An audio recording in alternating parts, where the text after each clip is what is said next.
764-97.7. Now, here's Wes and Steve. Well, we made it out here to Madison, made it out here to Cliff Farms, and made it out here to Bad Daddy's Burger Bar, baby. And the new location of Bad Daddy's, of course, 2 locations now right along the Parkway where the old Huntsville Times used to be. And I think this used to be a field, didn't it? I mean, goodness, Madison is growing. And I can give you a traffic report if you'd like. There's a few cars on 72. How you doing, Wes? Doing good, Steve. Good to be here. Man, it really is. The fine folks at Bad Daddy's Burger Bar, they just did their latest zone deal with us on Friday. Lasted all of 10 minutes. I'm happy to report that we'll be doing some more zone deals with Bad Daddy's Burger Bar. Just plan accordingly. So today was the teleconference. My favorite day. There's a couple of things that I want to get to. Love Child will enjoy this. I asked the following question to Nick Saban, and I did this just for Coach Colley. And I promise no depth chart question, Coach, but I do wonder, I've heard you talk a number of times about finishing and dogs. How would you assess in terms of finishers on your team that you have right now, Coach? That's right. I said the word dogs in the question just for Coach Colley. Couple of questions I had for Coach Freeze has gotten the attention of AL.com. Of course, one of these days they're going to give me credit. I'm not holding my breath, but you know what? Let's play the full conversation that I had with Auburn head football coach Hugh Freeze. Here it is. The quarterback room, and I remember after, I think it was the second scrimmage, I could tell that it was a little more difficult than maybe you'd hope, but was that a good thing for your team, you think? Yeah, I think you read right into that pretty accurately. I felt like Peyton had the best leadership and command of the offense for most of fall camp. Robbie absolutely showed up more when the scrimmages took place, which made it more difficult and more challenging, but also I think it's a good thing. I've said, from day one that I do believe Robbie gives us help in winning football games. You just don't find athletes like him everywhere. He's special in that, and so it did make it more difficult. But I do think that the right decision was made. I think Peyton has the understanding and the leadership that our team needs as the starting quarterback right now, but also excited about the maturity of Robbie and Holden both also. If you could speak to your journey right here, Coach, of being hired late November, I believe it was, and this, it feels like it's a little bit of a whirlwind. But I'm curious from your standpoint of getting the players in, getting them to know each other, the coaching staff, everything, all encompasses to Game 1 coming up here on Saturday.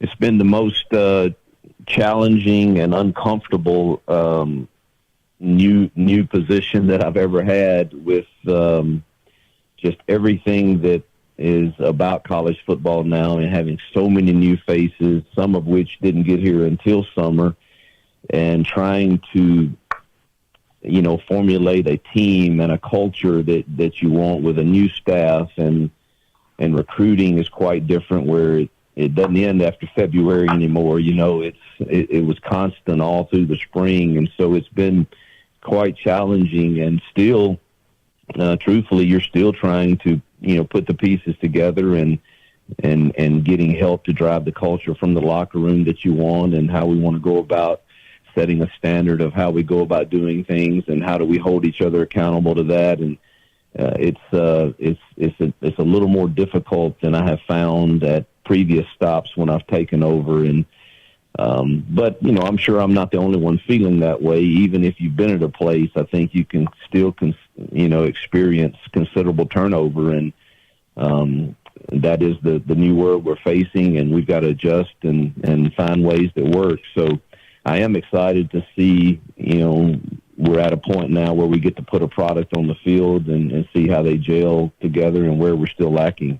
This is the first chance I've had to ask you this, but from taking this job, it's no great secret on how close you are with Coach Malzahn. I was wondering how many conversations maybe you had with Coach Malzahn about this job at Auburn. Oh, I couldn't count them. There's been many conversations while he was here as a coach, a bunch, and then obviously after he left here, a bunch, and then after I've gotten it, a bunch. He's a dear friend that I trust immensely, and I know he's got great wisdom and insight, and Coach Tuberville's been very helpful also, and kind of to get to know things, and Coach Chiswick's a friend also, so I've been blessed to have some good resources, but have talked to Gus unlimited times about everything here. And it also, Coach, finally, I wanted to ask about the opportunity, the potential opportunity that you had before going to Liberty at Alabama. How real was that story on the potential of you going to Alabama? That was, it was at least reported, blocked by the SEC. Yeah, I wouldn't say that, and how real it was. That's probably a question for Coach Saban. But he was so good to me, in my 2 years out, and truthfully, it was when I got to Liberty that there were a couple of occasions that Coach Saban and I had great conversations about that, and they just never seemed to work out for one reason or another. The most real was after I got to Liberty and his coordinator left. Then that was very, very hard on me there. But I'd already gotten there and hired a few people, and that would have been very difficult for me to leave. And I think Coach understood that. But I've said it before.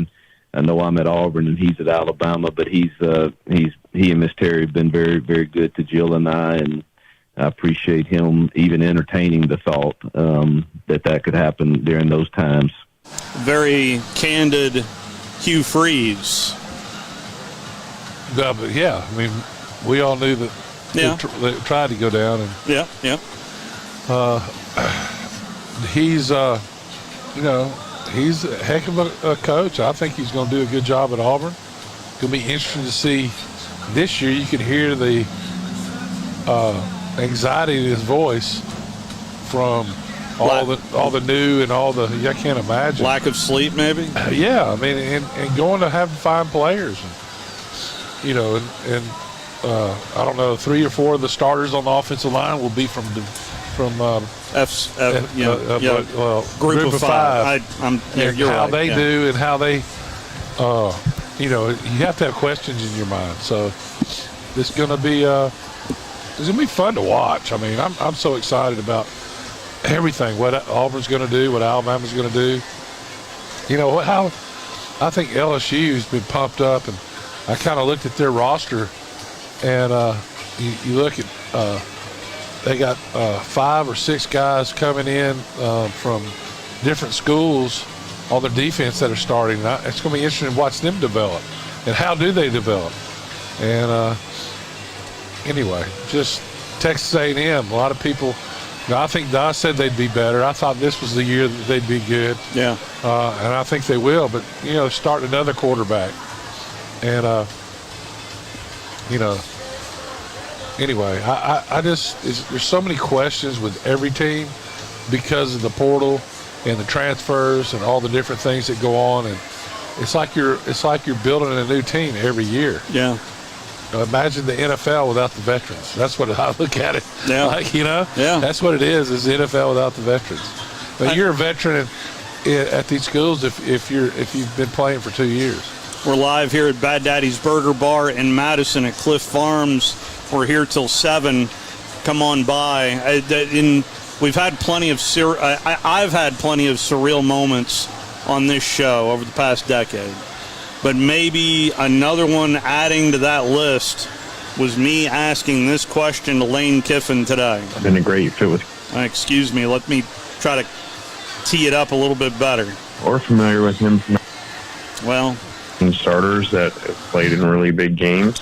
you know what? I am just going to start from the very beginning. It's only a minute 36. Lane, of course, as energetic as ever. Quarterback room, have you made a decision as well on the starting quarterback? What's made it so difficult for you, Coach? Well, we're excited about that room, adding so many numbers in the off season, really going from 1 to 4, and it's been very competitive, and the future looks bright. And so, talking about the oldest two, we're excited that we have 2 returning starters that have played in really big games, and that's a great situation to be in. You mentioned some new coaches as well on your staff. Coach Neighbors coming in from Maryland. What has he brought to your staff, Coach? We're familiar with him from Alabama and FAU, and so it's exciting to bring him back, and has great knowledge and really been a great fit with Coach Golding with both of their backgrounds and similar defense from learning at Alabama, so that's been great. I wanted to ask about Mercer and what you saw in their game against UNA last week. They, just like the year before, they play really hard and really aggressive, and very, very well coached, give you problems formationally, offensively, and on defense. Like I said, they play really hard, and they're not real complicated, but they know exactly what they're doing. As a group, how would you assess your offensive line here at the end of fall camp, Coach? I think they're doing a really good job. I think we have some depth developing there where we can potentially rotate guys in games, so it's going really well. That is the always chatty Lane Kiffin saying, Coach Neighbors. Yeah. I mean, that is a surreal moment. He has 4 kids. When you got 4 kids, it's not. I mean, I know.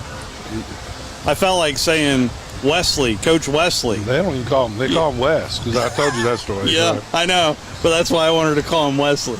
Yeah. He is known as Wes, thanks to Coach Saban. So that is a little bit of Lane Kiffin as well. I did want to play for you my conversation with Nick Saban. Told you I asked him about any dogs on the team, but here is my minute with Nick Saban. Yes, and that's no longer a minute with just to preface this, just so you know, the moderator, Chuck Dunlap, who works with the SEC, said to Coach, you never want to be at the tail end. And so Chuck Dunlap said, Coach, we're going to finish you up with, and that's always in his head of, the quicker I say something, the quicker I can hang up the phone.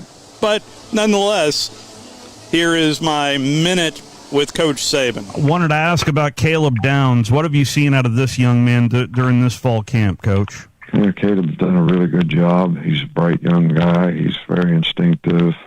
He's mature beyond his years, I think, and he's played really, really well in fall camp, and we just want to help him continue to grow and develop the experience that he needs to be able to, play well. I know he wants to play well, and we want to help him play well. And I promise no depth chart question, Coach, but I do wonder, I've heard you talk a number of times about finishing and dogs. How would you assess in terms of finishers on your team that you have right now, Coach? Well, I think that's why we're going to play the first game and see, how guys play in the game, how they compete in the game, how they sustain in the game, how they can finish, in the fourth quarter. I think those are all things you find out about your team when you play games. That is Coach Nick Saban. I can almost anticipate his answer. I knew it would be. Yeah. That's what we're about to find out. Yes, we are. How people, I'll never forget watching Randy Rockwell, this guy, the mild mannered guy, playing a game and just played at a different level. Just during a game versus practice. And a lot of people are like you say, dogs or a lot of people are gamers. Yeah. And they just get in the game and go nuts. And that's why it's important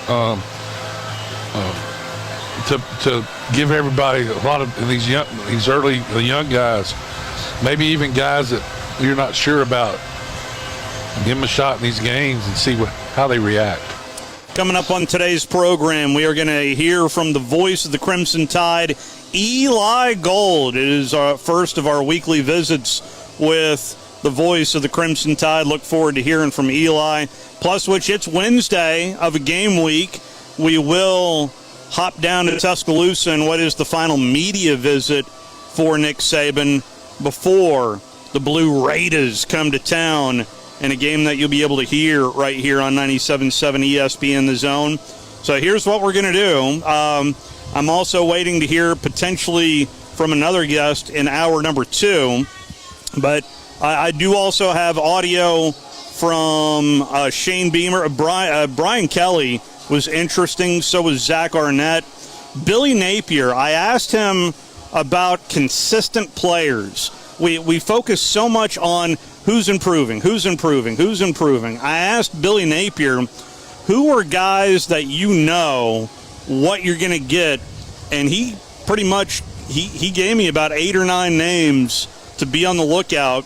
And, of course, the Florida Gators tee it up tomorrow night. They're in Dallas, and they're probably about to land in Utah right now, as he said on the teleconference earlier today, that they would land around 5:30 Central Time because they went over to Dallas because of the hurricane. Certainly thoughts and prayers to those along what is called the Old Florida Coast. I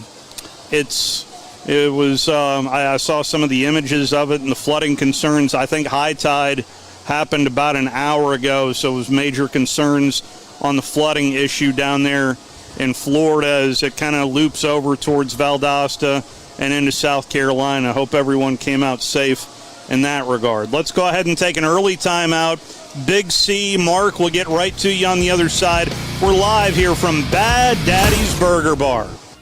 You're listening to The Drive with Wes Neighbors and Steve Moulton on 97.7 ESPN The Zone. You're starting to see more and more of them on the road in Huntsville, Madison, and North Alabama. And we've got them in stock, on the ground, ready for you to test drive. Hi, Bobby White back again for Woody Anderson Ford, and I'm talking about the all-electric Mustang Mach-E. Come experience the torque, exhilaration, and technology of our all-electric 2023 Mach-E, and you'll see why folks are leasing and buying them as fast as we can get them.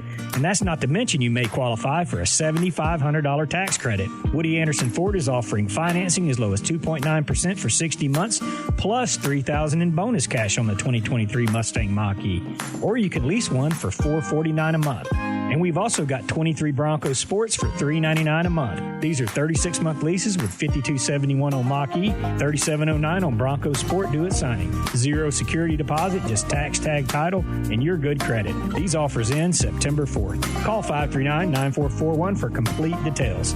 Come on in today. Woody Anderson Ford, hope to see you soon. Ann Adams with Berkshire Hathaway Rise Real Estate is the one name to know if you're buying or selling real estate. With years of local experience, Ann Adams offers buyers in-depth knowledge of the local housing market and will narrow available properties down to those you'll be interested in so you can save time when shopping for your new home. If you're ready to sell, Ann offers a seamless process using accurate pricing and expert negotiation skills to make sure you get a fair price for your home. Call Ann Adams today at 256-337-2625 or log on bhhsriserealestate.com. Welcome back. Stan McDonald from the Stanton Law Firm. I had lunch with Lewis just recently and with a client of ours, a mutual client, and great to hear all the good things going on at the Stanton Law Firm. Thank you, Wes. The Stanton Law Firm, as you know, we've discussed before, we're dirt lawyers. We do a lot of real estate, litigation and closing. And, yes, my son Lewis McDonald enjoyed meeting you a couple of weeks ago, and a couple of your friends. He is, as you know, he's opened up a commercial closing division. So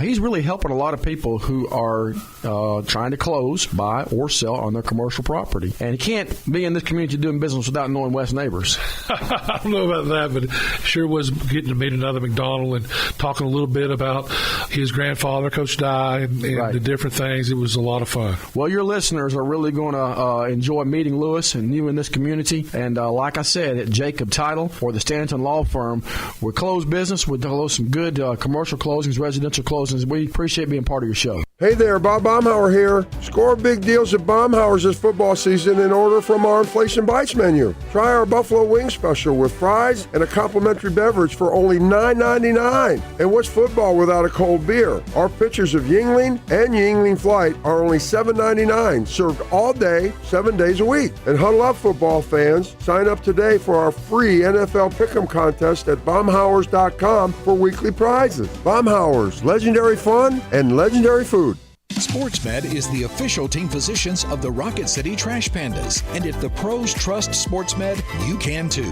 SportsMed provides every service you might need for complete orthopedic care, specializing in orthopedic surgery, sports medicine, joint replacement, spine surgery, neurosurgery, and podiatry. And they offer their own brace shop, in-house full-body MRI, physical therapy, walk-in clinic, and so much more.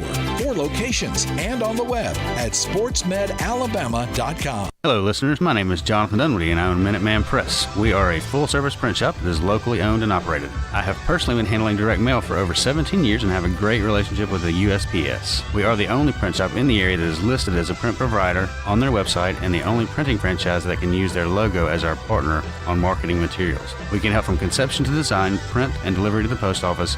And with our easy, secure online payment option, you don't even need to leave your office. Minuteman Press, we're not just putting ink on paper, we're building relationships. This segment of The Drive is brought to you by Woody Anderson Ford, located online at WoodyAndersonFord.com with 2 locations, Hughes Road in Madison and Jordan Lane in Huntsville.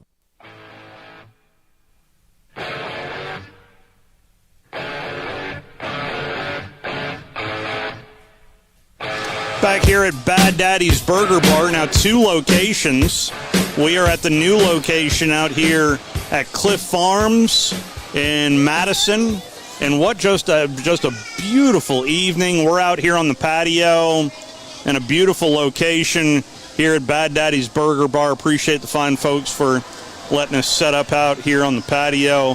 Feels like a little bit of fall. A little bit. 256-576-4977 is the telephone number. More coaches to hear from, but I promised Mark and Big C we'd get right to them. Let's start with Mark on the Neighbors Wealth Management Hotline. How are you, Mark? Doing real well. I'm driving down on the interstate and listening to the best show around. So I'm doing real well. Appreciate you saying that.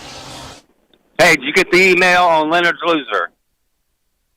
I did not. I was looking up and down for it. I did not. Wow. Okay. Well. So you spell Moulton just like the county seat of Lawrence County. Moulton. Yeah. Moulton. Well, what I'll do is I'll call back and get the information again from what do you call him, Pancho? who's behind the glass? I kind of like that. I like Pancho.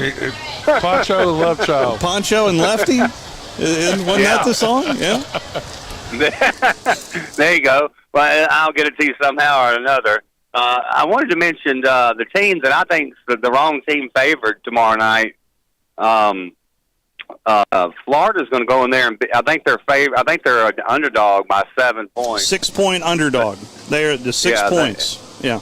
Yeah, I see them going in and winning by more than 7. And I think Florida. I think Wes said yesterday 7-5, something like that.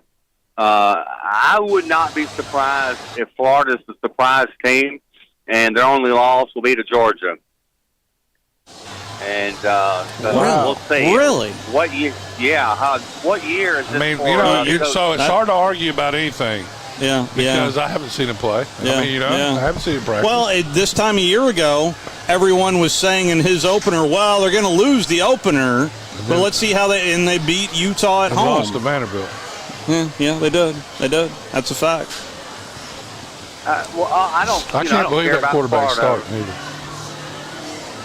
I'm not a big, I'm not a big fan of Florida, but I am a fan of their coach, and I think this is the year for him. It's like when you put the pressure, your back's against the wall, and you're the Florida Gators, and they do believe that they got the tradition there, and they got a guy that's been around Saban and doing it the way Saban's done it or doing it.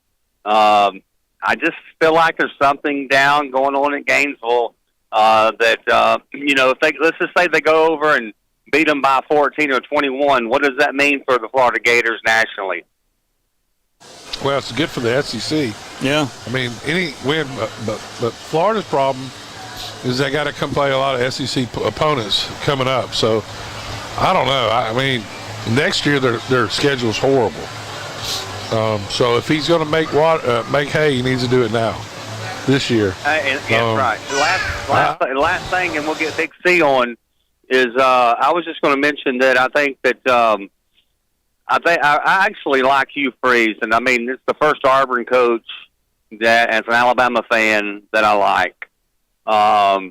And so that. Oh, come on now! What about Coach Dye? Come on now! What about Coach Dye? I mean, I wasn't alive then, No, I'm just kidding. Make us feel old. Yeah, I appreciate that. No, I'm just playing. I'm 52. I was alive. I remember as a kid, Pat Dye moving that game, out of Legion Field. I know that. Coach Dye was a great guy. Yeah, and he would tell you about it, too.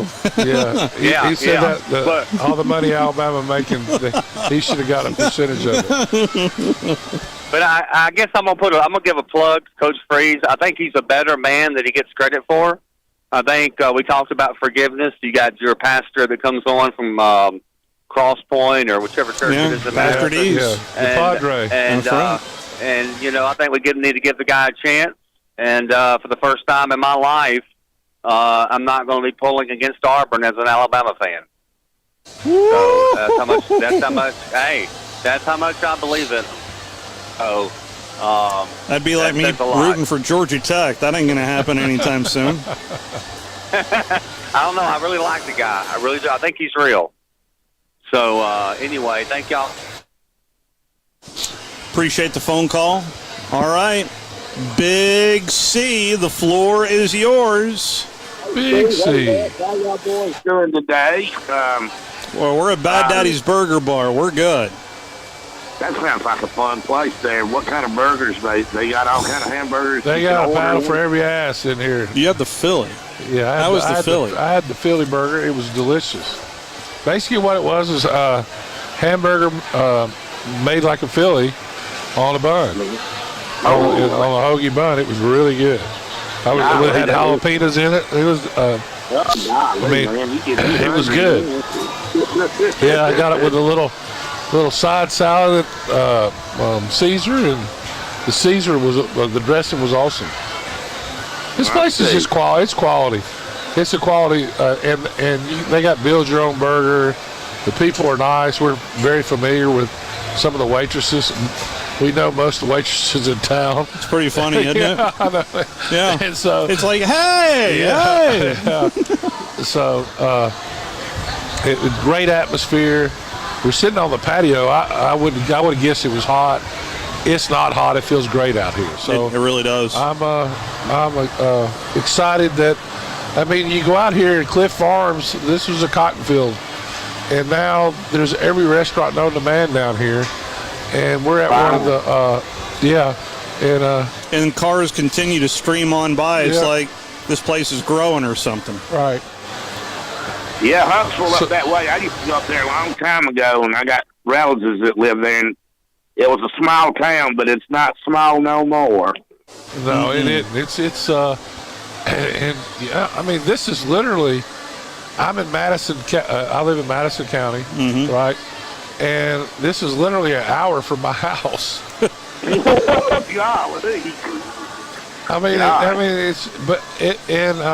think Madison County is it the biggest county, or I think it's close. I don't know that. It's either that or Mobile, I think.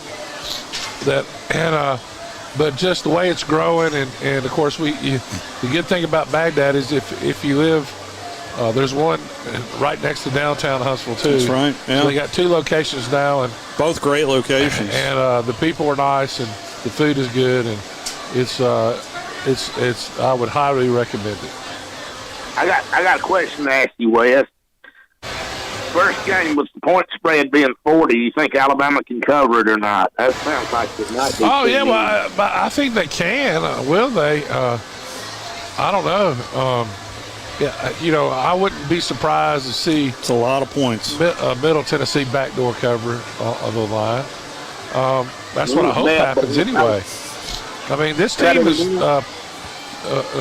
is a team that'll have talent. They'll be able to move. They'll move the ball. There'll be some adjustments Alabama will have to make there. It's in this guy's first rodeo. Beat Miami last year at Miami.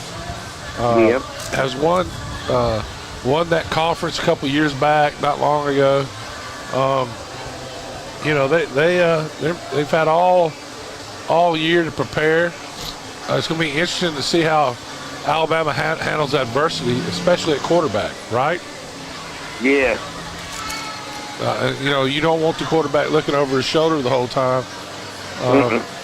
So it's going to be interesting to see which ones play with confidence, which ones don't, and watch that whole thing unveil. Tell folks what you're talking about on Facebook. All right, talking Bama Big C, and we're doing sort of like a preview. We're going to do the series history between Alabama and Middle Tennessee State.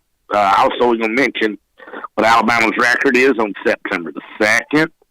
We'll talk about Coach Rick Stockstill, and I remember when he played quarterback at Florida State a while back ago, but I remember him. We'll talk about him and his record and career and stuff like that. And all you got to do is call us at 334-799-4922 in the AM, and we'll be glad to talk to you. Big C, we always appreciate you, partner. Thank you, Big C. Thank you, Steve. Thank you, Wes. We'll talk to y'all later. See y'all. Bye. Thank you, Big C. So I was taking a look at the point spreads. There is one number that is falling off of a cliff. And in fact, the number just moved again. Utah opened up as a 7-point favorite. They're now a 4-point favorite. Somebody just put some major money on Florida. Maybe it was Mark. They might have been listening to us. Mark, Mark moved the line. That's what happened. That's what I'm thinking. Leonard. Here's my conversation with Florida head coach Billy Napier. I did want to ask you about a press conference that you had earlier in the fall, Coach, about selecting random roommates for your squad. Did that work as well as you had hoped it would heading into fall camp, Coach? Yeah, man, it's something we've done for a while now, just to foster more relationships. We were in the dorms for 7 to 10 days, I think, overall in the beginning of training camp. We just pair the players up with somebody they typically, wouldn't spend time with. Maybe it's a rookie and a vet, maybe it's offense, defense, whatever the case may be. But I think it's beneficial, and I think the feedback that we've gotten from players in the past, they believe in it, and ultimately that's really what matters. And, Coach, I guess we focus on a lot of attention on players that are improving, but I'm curious from your opinion of consistent players. Who's maybe some guys that bring it every day that you can count on day in and day out in your squad, Coach? Well, I think, in the receiver room, I think in particular those three guys that are starting are very dependable and consistent. Pearsall, K-Jack, and Caleb Douglas. Princely Uman-Mielen has really grown up a lot as a person. He's been very consistent, dependable. Who else? Jason Marshall, is I think primed for an outstanding year. He's had a great offseason. We've got a number of players, and I think ultimately there's strength in numbers when you start talking about dependability, consistency. Now we pair that with some new faces relative to the portal. and then also a bunch of freshmen that are talented that are going to impact our team. So I think we've got a mixture of players here relative to what you're talking about. But the character of this group is a positive, and I think they understand what's expected of them. That is Billy Napier. Type's pretty good when he needs to type. Yeah, could you hear that? I don't know. Yeah. That was funny that you caught that too. I caught it as well. You know, what you realize is when you're getting interviewed and your mind might be wandering a little bit and you get a question, all of a sudden you can't think of anything. It's always good to have something in front of you. Yeah. So I know these coaches get schooled. I know they get these little test questions all over the place. So when I hear something like that, there is a little sense of accomplishment of, okay, I'm asking you something you don't normally get asked, and a little more insight. Well, you know, Billy Napier was sent to Florida to fix a problem. It was kind of similar to what Hugh Freeze has had to do. Guy wasn't recruiting, didn't have a lot of talent, going to have turnover when you go in anyway. Looked like there might have been some discipline problems on the team last year. Had to let one of the best players go on defense. You remember about halfway through the season? Yeah. He's had to make some tough decisions, and you know, when he got there, I knew that was going to happen. And I predicted that they'd fire him after year 3 because they're not going to give him enough time. Yeah. If you give Billy Napier enough time, he will do really good at Florida. But they're not going to give anybody. You don't have to catch lightning in a bottle to survive down there.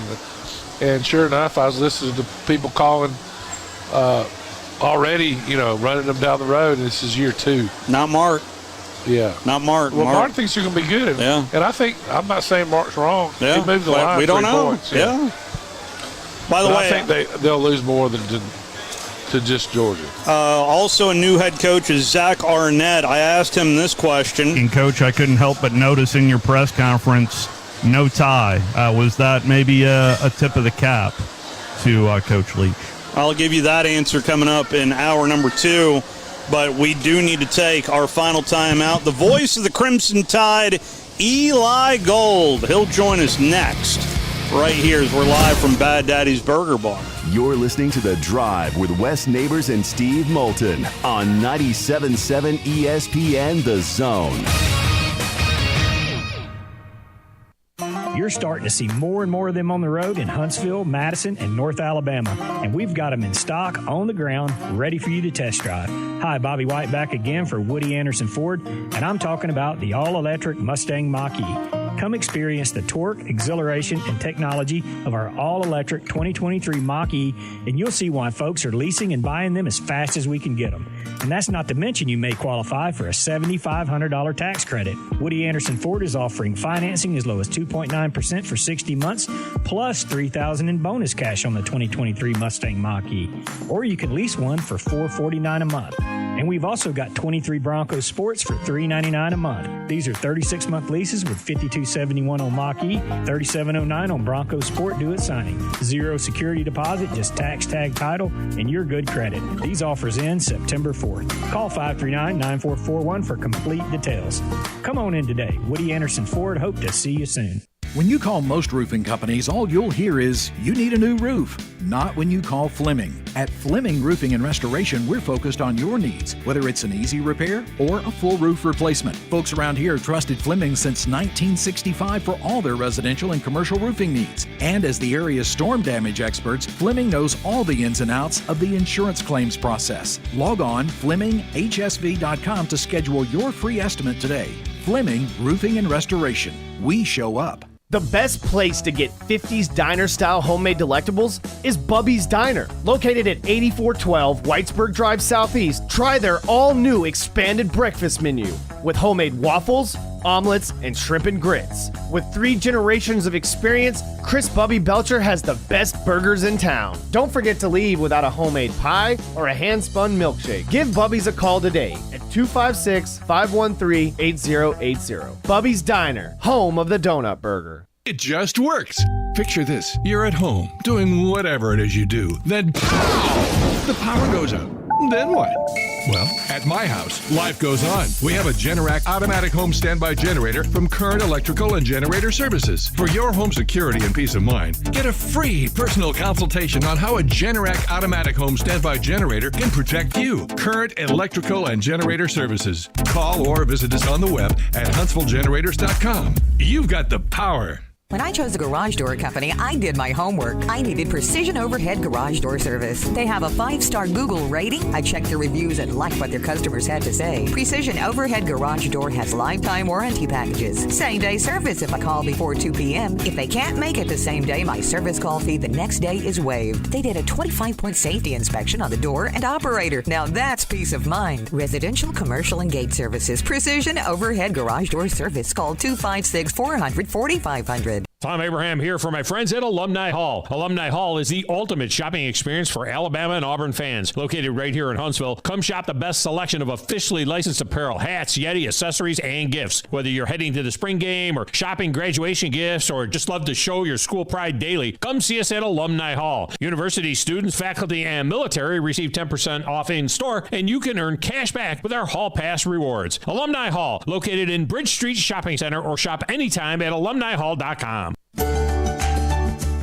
Don't let your back or neck pain get in the way. Get back to doing the things you love with the spine and neuro team from Huntsville Hospital. As the most experienced in the area, we have been improving lives in North Alabama for more than 50 years. Whether your favorite fishing hole is on Wilson Lake in the Shoals, Flint Creek, or Lake Gunnersville, Spine and Neuro is nearby to get you back to your best. Visit us online at spineandneuro.com to learn more.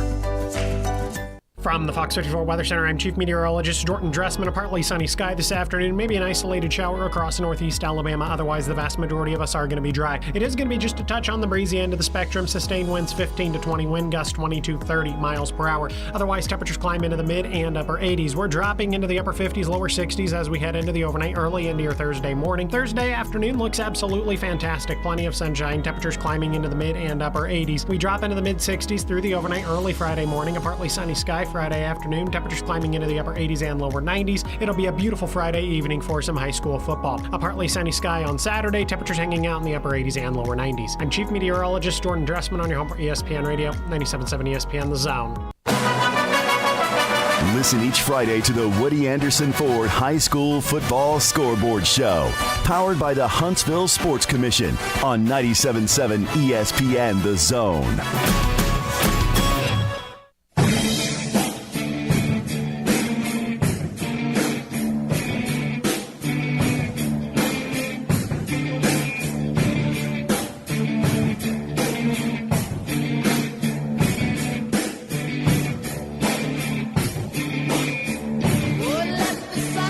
Back here at Bad Daddy's Burger Bar in Madison at Cliff Farms, along with West Neighbors. Steve Moulton back here with you on the subject of high school football. Our first game of the week comes up tomorrow night. It will be joined in progress right after Hey Coach, but you can hear the full game over on Zone 5 tomorrow with Madison County taking on the Lee Generals.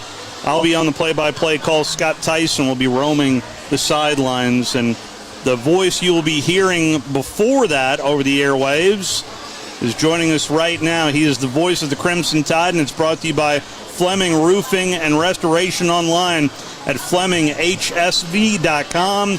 He is Eli Gold. How are you today, sir? I am well. How are you gentlemen doing? Doing very well. We're at Bad Daddy's Burger Bar, so it's hard to get a little better than this. No, it doesn't beat that, man. You'll have a great time. Have something for me. We are. But so generic, broad question: do you have a depth chart, Eli? The answer is, because I'm not going to lie to you, yes, but I obviously can't disclose anything that's on it. I realize that. We were having a little fun with Chip Walters yesterday on that, and that's the only reason I wanted to go there. So game week is here. How pumped are you? I'm excited, man. I'm just, not only because it's game week, I'm making a personal recovery from my illness. And you know, it's football season, man.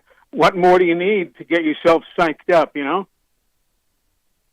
Yeah. Oh, absolutely. So are you a little bit, you think, have more butterflies, apprehensions, even though you've done so many games, because you are making the comeback this year? Yeah, I think so. You know, we did a couple of games. We did a couple of scrimmage broadcasts, closed circuit. They weren't heard anywhere, but we taped them, myself and Tyler and Christian, and I started getting some of the rust off, and you know, Tyler and I started working together and getting our timing down. But yeah, I'm going to be emotional. There's no question about it.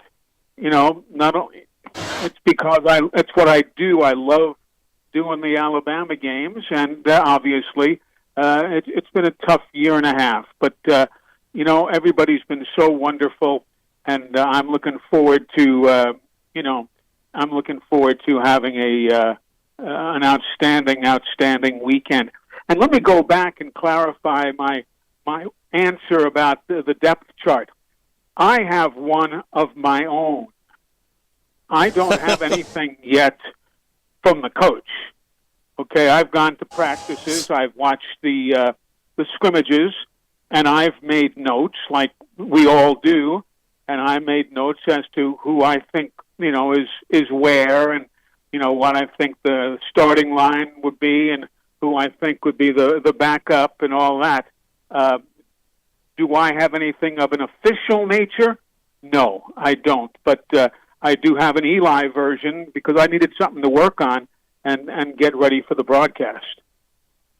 So what you're telling us is this is a state of Alabama thing, that not only is Nick Saban and coach at Auburn, Hugh Freeze. Yeah. It's also Eli. Nobody's giving out any information on any starters this year. Nope. All I can tell you definitively is that I am not going to be the starting quarterback. There you go. There's some breaking news right there. Yeah, I had you penciled in. I got to get my damn eraser out now.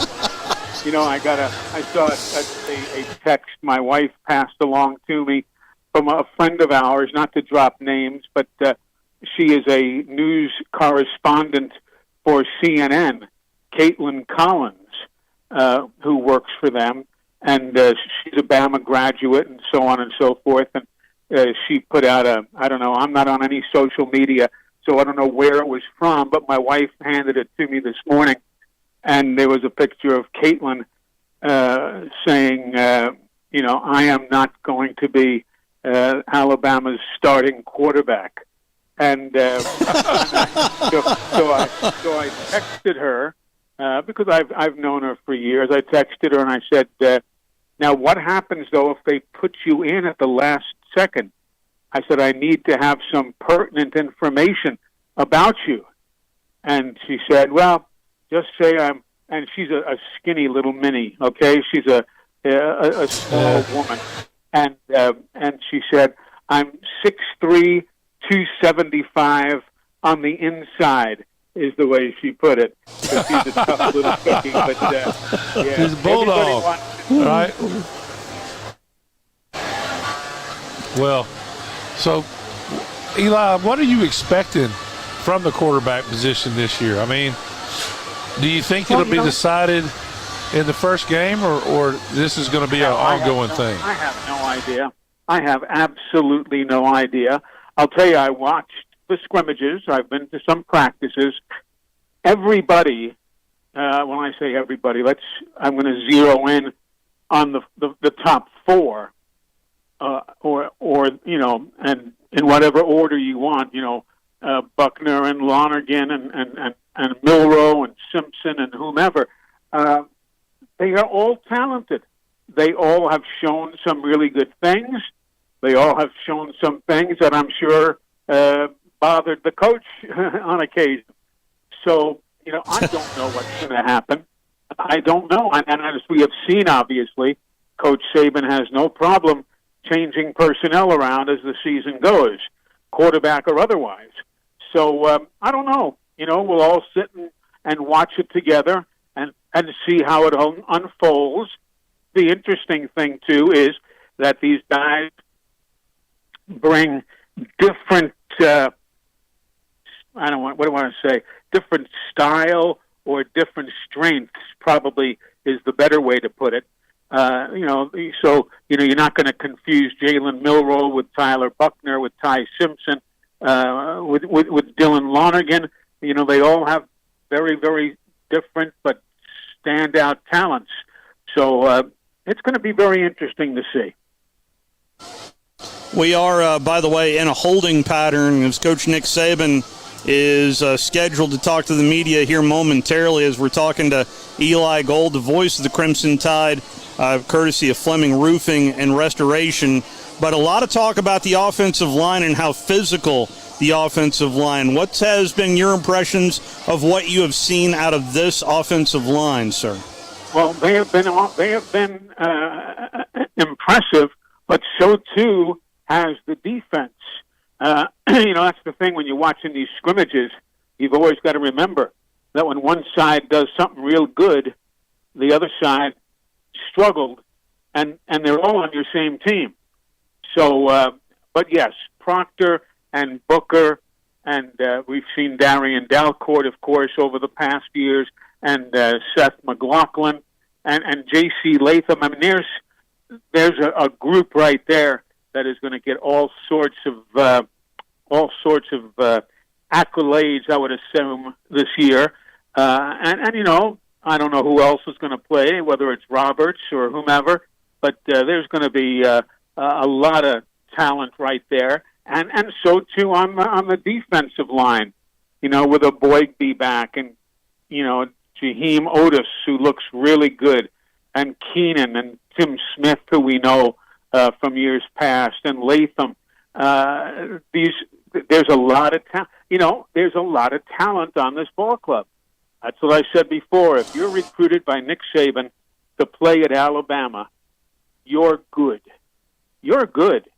It's just a matter of how it all fits together. But there's no question these guys have a lot of talent, and the big uns are a factor, no doubt about it. Well, Eli, I can't thank you enough for hopping on, and it's start of the season, and we look forward to talking with you throughout the year. And I know plenty of people have told me that they are turning down the television and cranking up the radio coming up on Saturday, and we're proud to be a part of the Crimson Tide Sports Network, sir. We'd love to have you guys on board. You're one of the mainstay stations on our network, and I'm looking forward to being back in the booth, man. It's going to be the best medicine I could have. Thank you so much, Eli. Thanks, Eli. All right, fellas. We'll see you. Take care, man. That is the voice of the Crimson Tide, Eli Gold, joining us. Everybody needs to go to, I guess, Alabama.com and print a roster out so we'll know what the hell's going on. I mean, there are gonna be a couple of guys out there. Okay, so truth be told, I asked Chip Walters, who joined us yesterday. He sent me a screenshot of a depth chart. I told him I'm not putting it out, but I wouldn't do that to Eli as well. But just for something to look at, a little Saturday reading. I just need the numbers. I mean, I need to know is there going to be 2 or 3 freshmen starting this game? I think at left tackle. Yeah. At the safety, and there's a bunch of transfers, cornerbacks. I mean, and slash safety slash star, whatever they call them. When you go to, there'll be 3 or 4 different people that have never played in a game for Alabama on the field at times during this game. How many running backs do you think we're going to see Saturday? 4. How many quarterbacks are we going to see Saturday? That's a good question. I think that depends on how they do, and I would be surprised if you didn't see 3. I was going to set it at 2.5. Yeah, I would think it'd be 3. I think you're going to see 2 no matter what, at least. Yeah, minimum. I mean, no matter how the game's going, I think. Is Buckner? I have not heard a whole lot about Buckner. I think he's doing better. Buckner's doing better. I think he's coming along, but I don't think I think Milroe's been the most consistent. Yeah, they know what he's capable of. They can win games with him if he doesn't turn the ball over. So I think the second quarterback is. That's a great question. I would guess it's going to be Ty Simpson. But, Ty's problem is he hasn't been very consistent. I mean, as I said, he had a great first scrimmage and looked like, it was his job to lose. But I don't think he's been consistent every day. I think that he's he's let the that's a new word, that he's let, I think, the pressure get to him a little bit. That's my opinion. Because it's really hard to know how kids react when the lights turn on. Yeah, and even from high school to college, practice and not being the guy and putting pressure on yourself. Sometimes it can force you to do things that normally you would do, or make throws, and maybe make some throws that you're feeling like, hey, I got to do something special.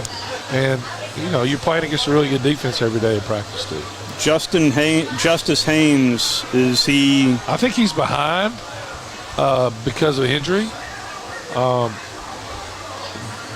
wouldn't be surprised. Wasn't Jam hurt? Yeah, Jam's a little bit hurt, but Justin Haynes missed some scrimmaging. That's hard for a freshman when you miss scrimmages but I think you'll see. I wouldn't be surprised. The good thing, this backfield reminds me of LSU backfield back in the day when they had 4 or 5 guys that all played in the NFL, and they alternate them. And, Blue and that. Yeah, all those guys that played for a long time. Yeah. They would just go with whoever was hot, who had the hot hand. But they'd spell them no matter what. But Jace is going to get the first bite, you think? Oh yeah, Jace McClellan will be the starter in my opinion. And they'll be all alternating. I think they'll all try to get.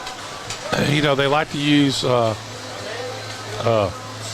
down at the goal line because he has that elite quickness. But Justice Haynes is a player now. So I know I'm bouncing around here a little. Miller has the speed to take it yard at any time. Kool-Aid's a guy where you can just put him on an island and say, just eliminate their best. There's no question about that. Okay. Yeah. But I don't know how much, they're not ever going to do the same thing every play. They're always going to mix it up. But Kool-Aid's the cover corner. And if he has the same kind of year as he had last year, he'll be one of the first corners taken, if not the first, in the NFL draft. It's amazing. I mean, he's good. He's improved so much. He's your kick returner as well. Yeah, well, he returns punts. Punt return, I'm sorry. Yeah, and they got several guys that'll be doing the kickoffs. And, the big thing is to me you want to average 10, 12 yards, which would be excellent, but don't turn the ball over. Yeah. Special teams is, when Ole Miss beat us those 2 years in a row when Hugh Freeze was there. 14, 15, something like that. We fumbled 4 kickoffs in those 2 games. Defensive numbers, here is the defensive drop-off that was released. Well, actually, I'm hearing the music. I don't want to shortchange the numbers here as we're waiting on Coach Nick Saban. Points per game from 2015 to 2018 was 14.6. From 2019 to 2022, 19.1. The other big significant numbers, how about interceptions? From 2015 to 2018, 68 picks.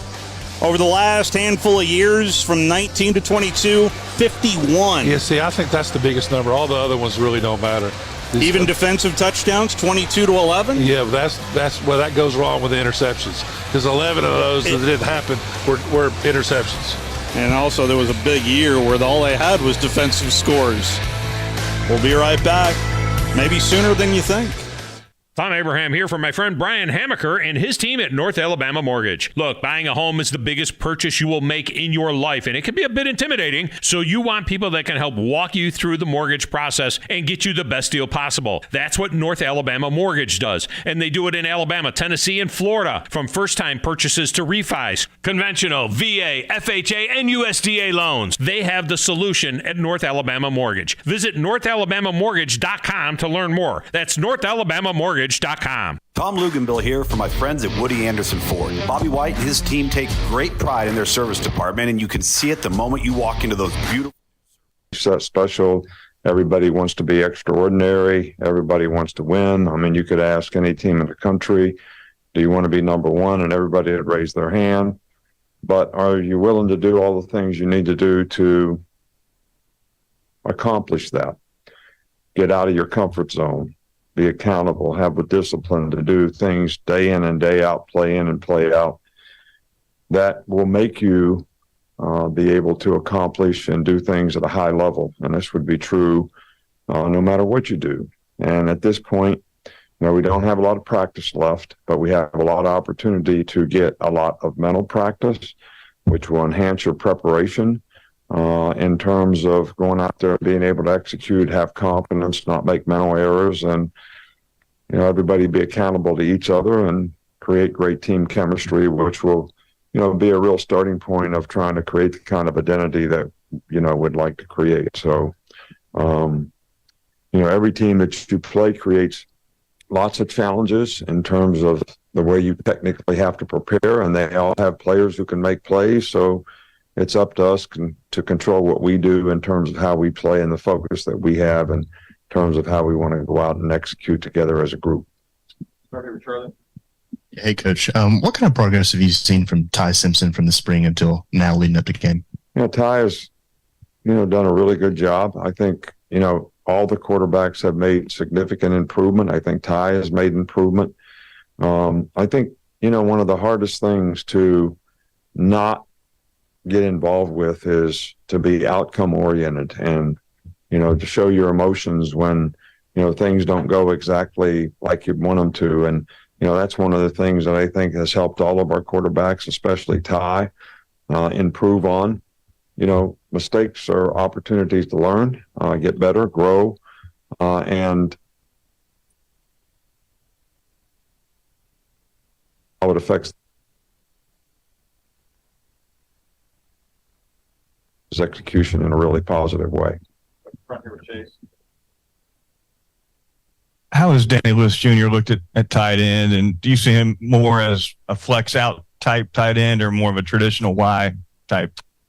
He's probably more of a traditional Y type, although, we've got, 4 or 5 kind of, ability to contribute in their own way to what we can do, run or pass. So, but Danny is more the traditional inline guy, but they all play both positions, and he'll have some opportunity to do that as well. Kelly? In what ways have you seen leadership from Deontay Lawson through this fall camp? I think, Deontay's done a really, really good job. He's kind of taken over the signal caller duties for which I think is, a huge responsibility, but yet something that is probably the most important thing, especially for the front seven in terms of alignment, adjustment, calls that need to get made, whether you're pressuring and getting lined up the right way to play, whether it's to or away from the back. And a lot of guys, they're a little apprehensive about taking on that responsibility, and he's very confident in it. He's done a great job of it. He's played really well, set a great example in terms of how he practices, how he plays, how he communicates, and I think that's been, a significant improvement in how we played up front on defense, and it'll be important that we can continue that throughout the season. What effect does the team's leadership council have on building that team identity? It's probably too early to tell. I like, as I've said in here before, some of the guys on the team in terms of, being leaders, impacting other players, sort of trying to get people to adhere to the standard of how we'd like to do things, whether it's practice, meetings, whatever. But that's a huge responsibility, and not everybody's up for it, but I like some of the guys that we have this year that are trying to do it, and they've done a pretty good job of it. But you never know what the impact of all these things are until you start playing games. And even when you start playing games, you don't know how it's going to sustain itself throughout the season. So these kind of questions are something that are better answered, at the end of the year, not the beginning. Coach, I want to ask about Malachi Moore. Adversity throughout his time here, but do you see him as one of the leaders going into this year on the defensive side? Yeah, he's been really, really good. He's smart, bright, got a lot of experience, can play multiple positions. Is a really good communicator, which is one of the things that we've been harping on with the guys in the back end, because that's just like the offensive line. Everybody's got to be on the same page on how we're covering people, what we're doing, how we're adjusting. So communication is really important. Confidence to communicate is important, and Malachi is probably the best guy on the team that we have to do that right now, but we need to get more guys to be able to communicate. But he's done a really, really good job in multiple positions. I know we've asked you earlier this year about the speakers that you brought in to talk to the players, but I noticed that you sat front row each time the speaker was in to talk to the team. What did you learn specifically from everybody that came in to speak? I learned something from everybody. I think we had a lot of really, really good speakers, and I think mostly everybody is trying to get people to understand how they can elevate themselves, elevate their game, elevate whatever it is they want to accomplish and what they want to do, but not really be depending on somebody else to motivate you to do it. We all get affected by external factors and some things that we can't control. So is that your motivation? Does it come from someplace outside of you? Or is it just because I want to be the best at what I do and I'm willing to work and invest the time to be able to be the best version of myself? Does that come from within me? Am I driven to do that? I think that's the message I hope that, every player on the team actually, can hear. Because, we always, how many times somebody said something bad about you and all of a sudden you're motivated? Well, that's an external factor. You get behind in a game and you're motivated. Well, that's an external factor. The scoreboard, we're winning in a game and you let down. That's an external factor. So we're all affected by those things, but the key to the drill is to not be affected by any of that stuff. The guy you're playing against, I'm playing against All-American this week, so I'm really going to be jacked up to play the best I can play and play a great game. And I'm going to say to the guy, why didn't you play that way last week? If you're capable of being that good, why aren't you that good all the time? So that's kind of what I get out of what all the great people who have accomplished great things, they've all done it because of that, not because of some external factor that gets them to want to do it. Two more, we'll go to Joe. Coach, eliminating penalties has been a significant focus for your defense so far in the offseason. Going into the game on Saturday, do you feel like you've made significant progress in those areas? Well, eliminating penalties has been something for our entire team. We got way too many penalties last year. We got lots of penalties on the line of scrimmage. We got a lot of penalties on offense on the line of scrimmage, a lot of pre-snap penalties, which those are, sort of lack of discipline things. So we've tried to do things in practice to get guys to play with more discipline, to watch the ball, not jump off sides, not have illegal formations, have better communication with the quarterback so we don't have false starts. And I think we've made some progress in those areas. Every day we track every penalty. And if anybody got more than one penalty, their whole group is affected in some way. And I point out the fact that this guy got more than one penalty today. And so we'll see if it works, but heaven knows that's something that we have paid great attention to. And Sometimes you wonder if you pay so much attention to something, is that really helping it or hurting it? I don't know. If you tell somebody they're not very tough enough, then they start thinking they're not very tough. So hopefully we're not telling anybody that, and we're telling everybody they can be disciplined enough to not get penalties. Thank you. Hello, Coach. Nice to see you again. Could you talk a little about the values we learn in football we apply in ordinary life day by day? Thanks so much. Gracias. Yeah, well, I think everything I've talked about here today is something that can help you be successful in life. I mean, you have goals and aspirations for what you want to accomplish and do, and then you got to have an awareness of what does it take to do that? What does it entail for you to be able to accomplish these things? So that's what I call the process, definition of what you have to do to accomplish the goals that you have. And are you willing to do it? Are you willing to do those things? Do you have the discipline to execute it every day? So that would be true if in anything that you chose to do. And then there's work ethic, perseverance, ability to overcome adversity, pride in performance. All these things are common things that we talk about in athletics, but it's the same thing if you wanted to be the president of the company. But again, what motivates you to do that? Is it coming from within you, or did somebody tell you couldn't do it, so now all of a sudden you're motivated to do it? So it's basically who you are. And I think everybody wants to do well. Everybody would like to be successful. Everybody's not willing to do the things you need to do to be successful. We had one speaker come here and showed the biggest tiger I've ever seen. Took up the whole screen. And he said, everybody wants to be the beast, but everybody don't want to do what the beast do.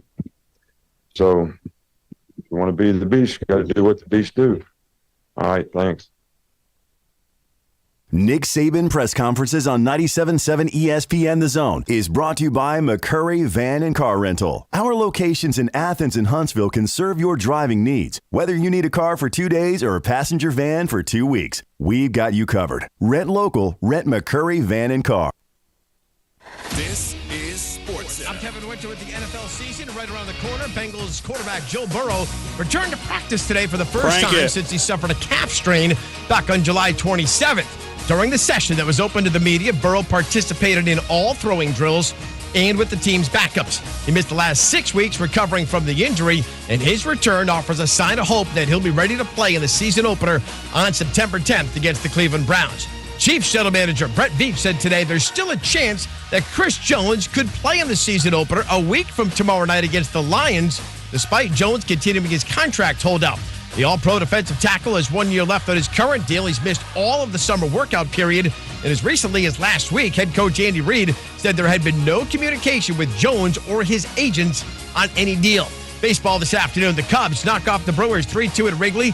Chicago 2-up for the second wildcard spot in the National League. The Reds beat the Giants 4-1. San Francisco and Arizona right now tied for the third spot, with the D-backs taking on the Dodgers at Chavez Ravine later on tonight. Cincinnati, by the way, 1 game back of the third wildcard position. In progress, Houston with a 7-4 lead over Boston. They're in the top of the ninth. The Mariners pick up a 5-4 victory over the Oakland A's. At the U.S. Open, Coco Gauff and women's top seed Iga Swiatek each moving into round number 3 with straight set wins. On the men's side, Novak Djokovic with an easy straight set win in round number 2 as well.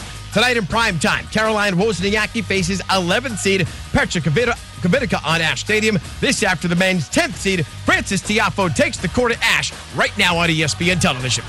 Yo, it's Jay Williams. Coming up on Thursday, I'll give you some words of wisdom when it comes to how your favorite NFL team will fare this season.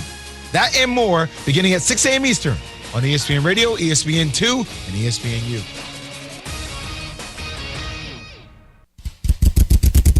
Welcome to The Drive with Wes Neighbors and Steve Moulton. Call into the Neighbors Wealth Management Hotline, 256-576-4977. That's how I roll. And I'm not going to drink and drive anymore. That's 256-576-4977. Now, here's Wes and Steve.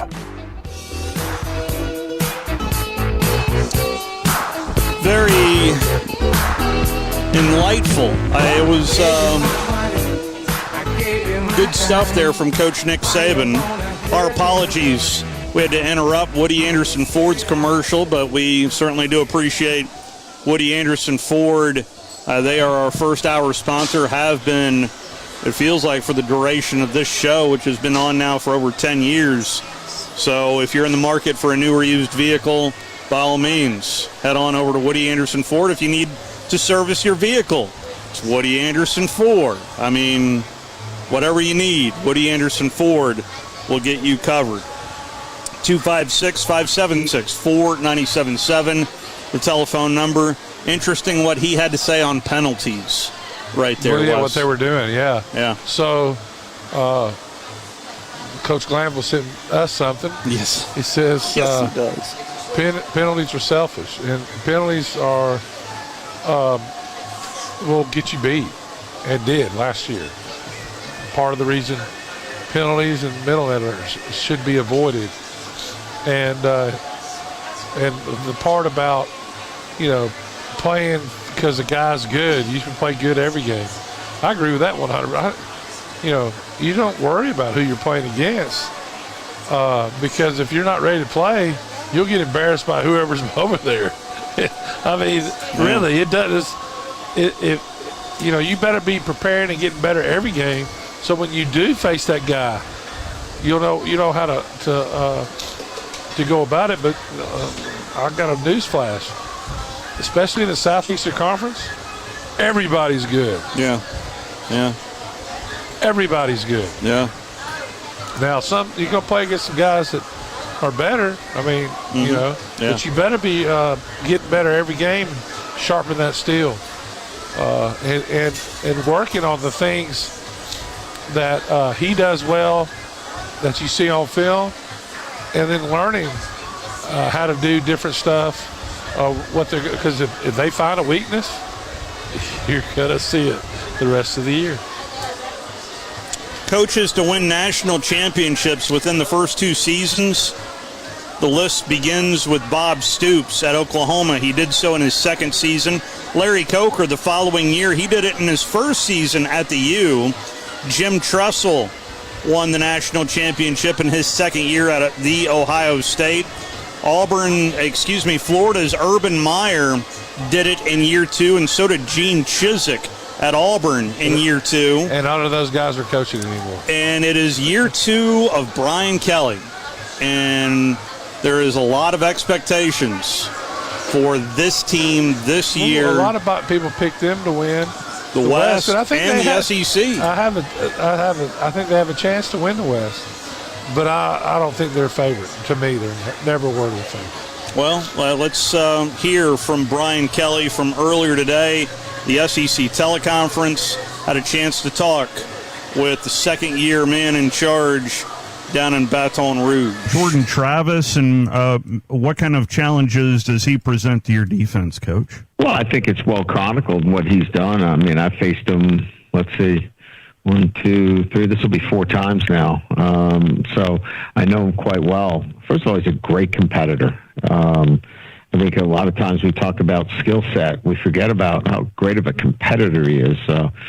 Refuses to lose, has that fire. He's always going to be in the mix, regardless of the situation. He competes every single snap. I love that about him, his makeup. I think the other thing is, his ability to, push the ball down the field. He throws a great long ball, and with the receivers that he has, it's a great fit. So the ability to push the ball and throw the ball down the field, makes him a great fit for the offense that they run, and his ability to extend plays, his athleticism. You look at the run last year against Florida, where they've got him in the backfield. His ability to escape and extend play. So, all of those things together, make him the kind of player that he is, and he's a winner. I think that to me tops it all off. His competitiveness and that he's a winner. And, Coach, I heard you earlier this week talk about the offensive line, and I just it felt like you're just more comfortable with your team this year compared to last year. So I maybe you tell me if I'm reading that wrong, but how does this team compare this year going into your second year compared to the question marks you had going into last year, Coach? Well, I think it's just that. I mean, there were just so many more question marks. Now, they answered some of those question marks in the way they played, and you know, they had a personality of their own. They were a competitive group, and they fought hard, and they overcame a lot of the sloppiness, and we did that against Florida State. As you know, we put the ball on the ground a couple of times in special teams and, you know, had some bad snaps, and they overcame it. That was their demeanor last year. That was their DNA, I guess I would say. So they answered a lot of those question marks. I think we go into this season with less question marks, but we still have to develop an identity of this team, and that's why, you know, you got to go out and play before you really get a sense of what your football team's about. By the way, we have that game Sunday night right here on 97.7 ESPN The Zone. ESPN Radio has the coverage there. That's why we are picking that up Sunday night, right after what is the finale of Braves-Dodgers, and what is a big series that will roll right in to a top 10 matchup with number 5 LSU taking on number 10 Florida State. But a lot of hype around the Seminoles signal caller and Jordan Travis. I didn't realize this is the 4th time he's faced him. Well, as you know, it's I didn't know he's faced the coach. Yeah. From Notre Dame to LSU. But he got tremendously better last year, even better as the year went along.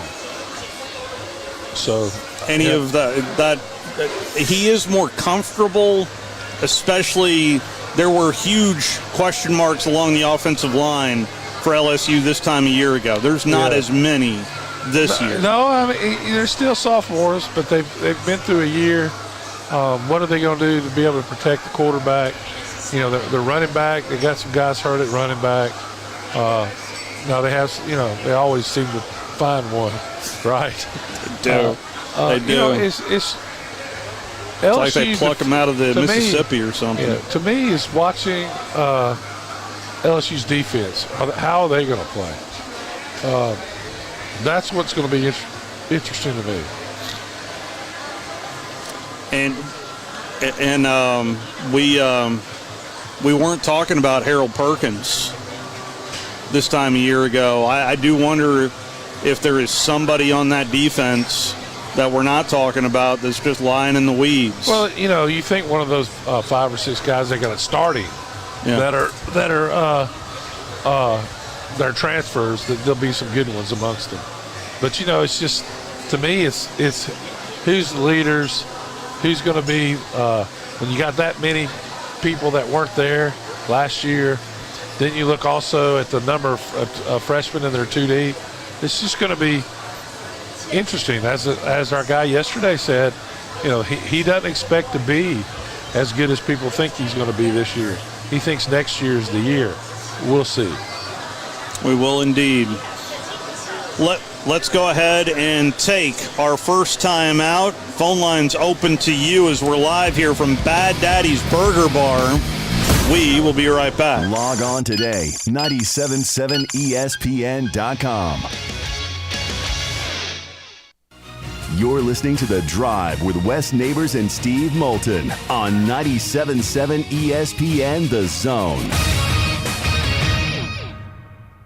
Thom Luganbill here for my friends at Woody Anderson Ford. Bobby White and his team take great pride in their service department, and you can see it the moment you walk into those beautiful new service lanes. And just like a championship team, they all work together to make sure your experience is second to none, whether you drive a Ford or not. Also, check out the gold-certified pre-owned inventory at Woody Anderson Ford for great deals every day.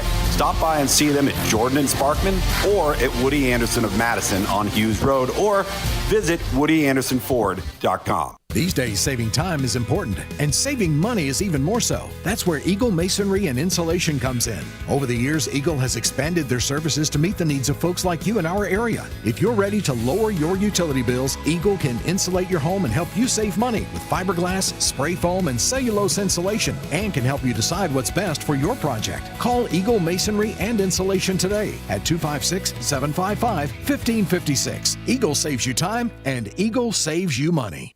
Your roof is the first line of defense for your home. Do you have water stains on your ceiling, paint peeling off your walls, shingles missing? It's probably time for you to get your free roof inspection. Locally owned and operated, licensed, and insured, Yellowhammer Roofing is the Yellowhammer State hometown team. Yellowhammer Roofing. Let our family protect what's most important to you, your family. 256-232-1933 or online at yellowhammerroofing.com. Our customers trust us not only to find the right hardware, but to advise them on the technology that makes them more efficient. My Next Level team researches and discovers real solutions. Check-in software, HR, digital signature, and workflow software. It saves you money immediately. We hold your hand and stay with you through the transition. We're taking our customers to the next level in business process automation. You'll love the expanded wine selection at Liquor Express. From special occasion to everyday table wines, they've got what you need. Meet your friends at the largest tap wall in Alabama with 105 rotating selections. Then take home a growler full of your favorite or choose from our 1,000 canned or bottled beers. Need help stocking your bar or planning your party? Liquor Express has a knowledgeable, professional in-house staff that can assist you with anything from your bar to the planning of your special event. Visit liquorexpress.net for tasting specials, giveaways, and classes. Thom Abraham here for my friends at Alumni Hall. Alumni Hall is the ultimate shopping experience for Alabama and Auburn fans. Located right here in Huntsville, come shop the best selection of officially licensed apparel, hats, Yeti, accessories, and gifts. Whether you're heading to the spring game or shopping graduation gifts or just love to show your school pride daily, come see us at Alumni Hall. University students, faculty, and military receive 10% off in store, and you can earn cash back with our Hall Pass rewards. Alumni Hall, located in Bridge Street Shopping Center, or shop anytime at alumnihall.com.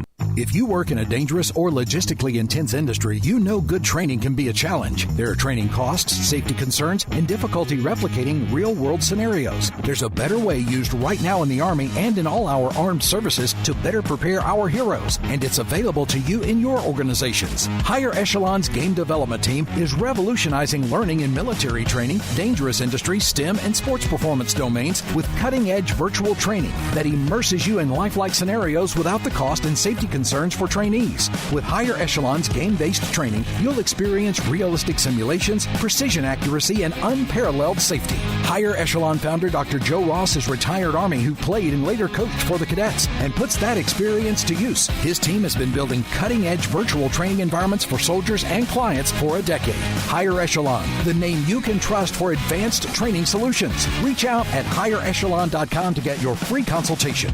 Go higher and go Army.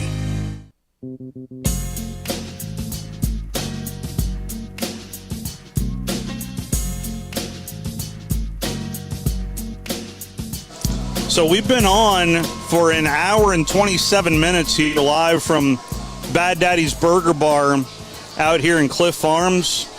I'm still waiting for a gap on 72. There has not been a single gap in traffic, just a slow, steady stream, but a beautiful location, beautiful weather. Come on out here to Bad Daddy's Burger Bar as Cliff Farms is exploding in terms of growth, and we've got a packed crowd all around us here at Bad Daddy's Burger Bar. By the way, I would recommend the chip and dip, but ask them to put some ground beef in it. I'm telling you, level up right there with the chip and dip with a little ground beef in it. It is so good, Jackson. It is so good.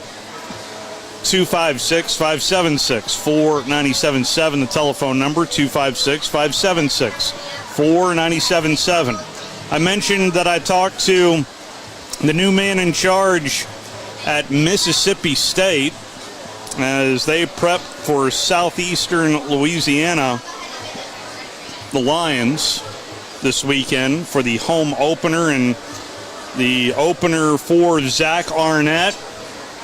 I was thoroughly impressed with Coach, and there was a lot of talk. They are honoring Coach Leach in a pregame video, obviously. And I did notice Monday in the press conference, he was wearing a full suit, jacket, everything. Had some nice shoes on as well. Was not wearing a tie.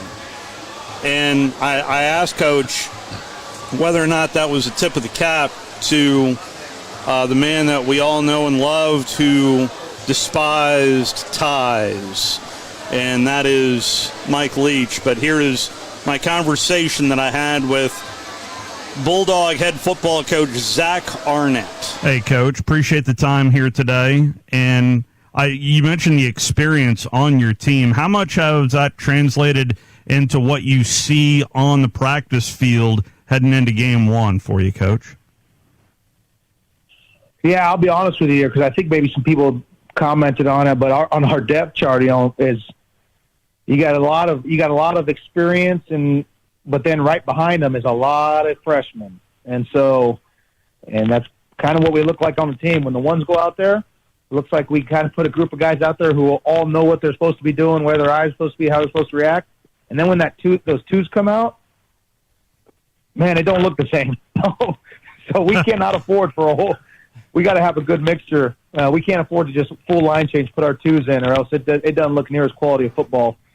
So we got kind of a unique mix of old veteran guys who played a lot of games, and then a whole bunch of guys who got potential, but they have, I've said it to quite a few freshmen over the last couple of weeks. I said, you guys got no idea what's getting ready to come at you.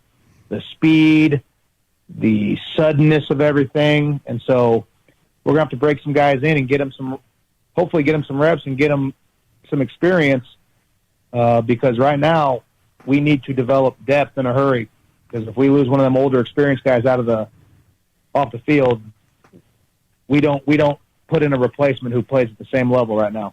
And Coach, I couldn't help but notice in your press conference, no tie. Was that maybe a tip of the cap to Coach Leach? Oh, that was certainly a good excuse not to wear one, right? I mean, obviously Coach Leach's opinions of ties are well documented. I guess I would share them. I'm not willing to put one on, but no, if I have an option to not wear a tie, I'm certainly going to go with that. And so hopefully Coach Leach has set that precedent for what's expected of head coaches at Mississippi State, and I don't have to wear one ever again. Thank you, Coach. Best of luck. Thank you. That is Zach Arnett not wearing a tie if he doesn't have to. Sure. Yeah, good excuse. Yeah, but it is there is a handful of teams. I am still of the opinion to this day, if you tell me they're going to Atlanta, I will believe you. If you tell me they're not going bowling, I will believe you.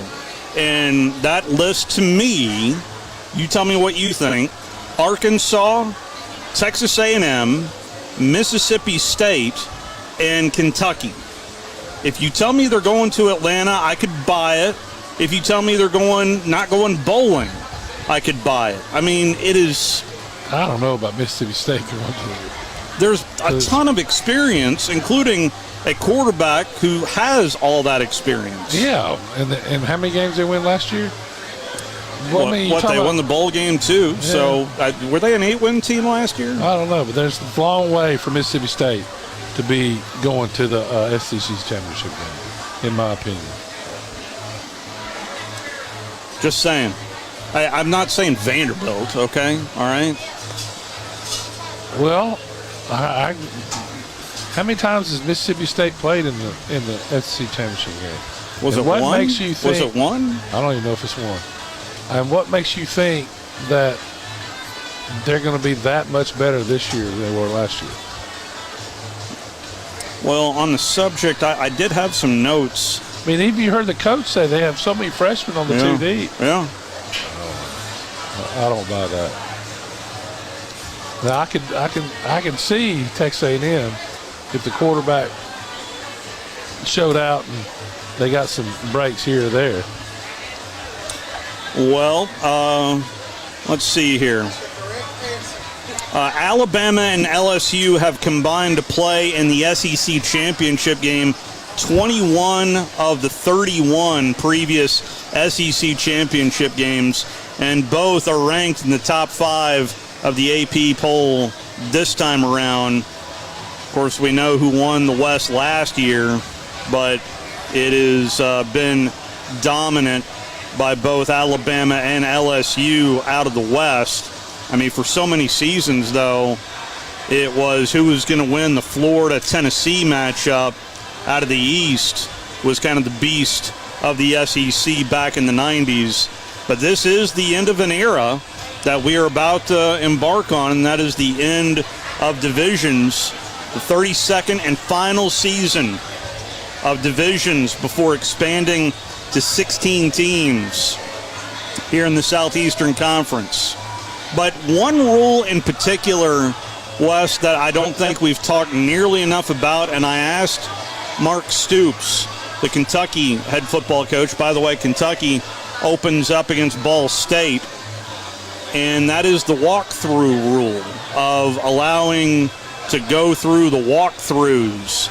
And I'll let you hear what Mark Stoops had to say on it, on how big of a deal, and it's not talked about enough, according to Coach Stoops, who's in his 11th year up in Lexington. Wanted to ask about some of the new rules, in particular the walkthroughs in the offseason. How much did that help during this offseason, Coach? Yeah, I think it's probably not been talked about quite enough. You're right. It's I think very much had a very positive impact. Somebody, teams like myself, with a new coordinator again, even though Liam, we are familiar with Liam, and there's a lot of carryover, but it is different. It's a new coordinator, and so that gives us a lot of time. In particular offensively, because you can really go through the sets and the calls and, have a football out there and a little more autonomy than we used to have on what we want to do through the summer. And our guys worked exceptionally hard. We really worked hard through the summer. We were out there every Tuesday and Thursday morning very, very early and put a lot of time in, and hopefully it'll pay off. But I think it was a good rule change and a common sense rule change, and these players want to be coached, and gave us an opportunity to do that. I hate to ask an age question. But this is your 11th year at Kentucky. If I would have told you taking this job that you'd still be there, what has the job been like, and then just your reaction to being in Lexington as long as you have, Coach? Yeah, I'm with you. That's a long time. And when the first part of your question, what would have I said if you'd have told me that 11 years ago? I don't really know. I'm not sure I had the capability of thinking that far ahead. But it's been a very good journey. It's always super challenging, as you know, talking to as many different head coaches as you probably talk to with the change in the turnover and the competitive nature of our league. I feel very fortunate to be here 11 years. I think there's been a lot of work by a lot of different people. There's been good continuity from the top, down at our place with the president, Dr. Caputo, Mitch Barnhart, our AD, and myself all being together here for 11 years, I think says a lot about the stability of this place. And there's always going to be challenges, and there's always going to be ups and downs, and you just got to have the ability to persevere through it and adapt and change and, try to put yourself in a position to be consistent and win every year. And listen, I even though I'm proud of the work we've done, there's still obviously quite a bit more to do. And we all know how challenging that is to keep on, climbing the ladder in this league, because nobody's interested in going backwards. Everybody's constantly pushing and pressing to get better. And that's what makes it so much fun and also so challenging. Finally, Coach, this is not all just about the first 22. It's about the next 22. In terms of quality depth, how would you assess that on your squad, Coach? Yeah, I think I think improved in certain areas. In certain areas where it's still a challenge. I think that's where the portal, sometimes it'll give you some things, and sometimes it'll take it away. And I think that's part of the challenge. Of getting kids to buy in and know that their time will come. I've been here 11 years and built this program on that, of developing that depth over 1, 2, 3, 4, 5 years, taking time of developing young people. And, sometimes, this gives them an early out or an easy out, and it hurts you at some depth at developing, young people. That's part of the challenge that we all have to adapt to. And sometimes it gets you a little short at certain positions.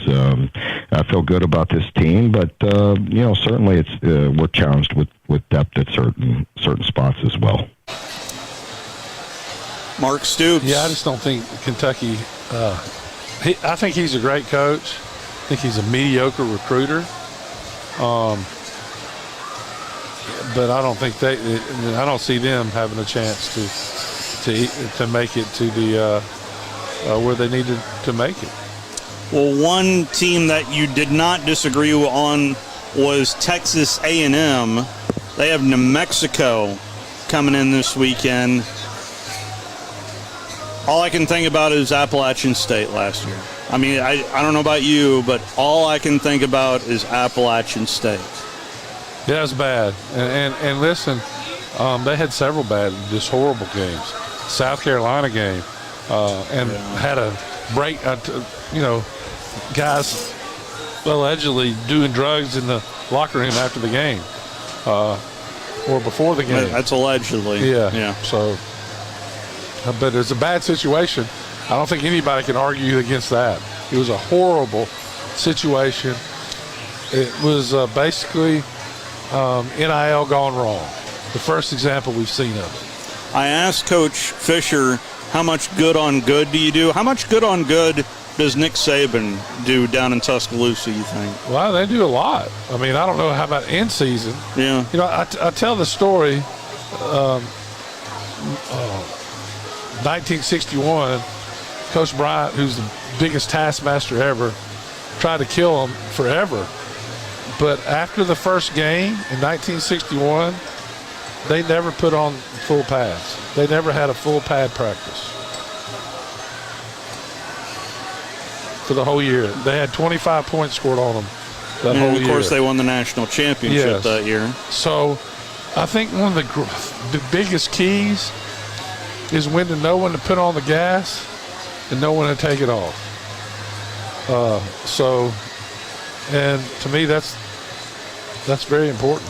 Here's what Jimbo had to say on how much good on good he does during the fall in particular. I wanted to ask about fall camp in particular. How much good on good do you do, and how much has that changed over the years, or has it not changed for you? Analytics We do it all camp, all day.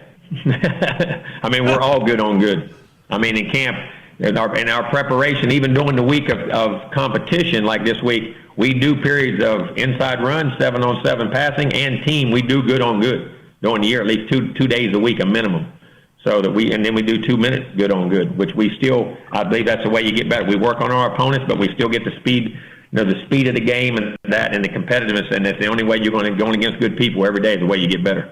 So a lot of attention, obviously, on the quarterback position, but what made that so competitive this fall camp for this team, Coach?